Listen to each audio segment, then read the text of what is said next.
এখান থেকে একটা কিছু যেন বাইর করলো, বাইর করে গিয়ে এখানে গিয়ে একটা ফাটাইলো। রাজধানীর ফার্মগেটে ৩ মোটরসাইকেল আরোহী ১২ অক্টোবর রাতে ককটেল বিস্ফোরণ ঘটিয়ে পালানোর সময় ধাওয়া দেয় পুলিশ।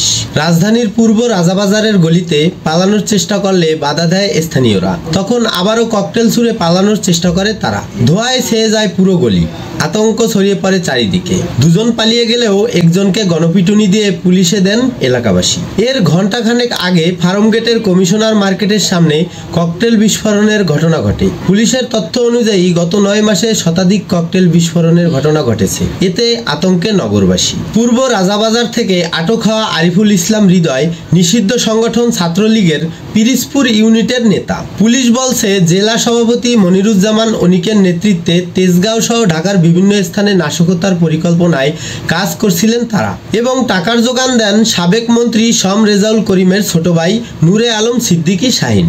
সাম্প্রতিক সময়ে রাজধানীতে প্রতিটি ককটেল বিস্ফোরণে ছাত্রলীগ নেতাকর্মীরাই জড়িত এমন ধারণা দিয়ে ডিএমপি বলছে, ৯.৫ মাসে গ্রেপ্তার হওয়া প্রায় ২৫০০ জনের বেশিরভাগই ঢাকার বাইরে থেকে এসেছে। নিষিদ্ধ সংগঠনের নাশকতা রুখতে নগরবাসীর সহায়তা চেয়েছে পুলিশ। সৌরভ হালদার, কণাবকাল সংবাদ।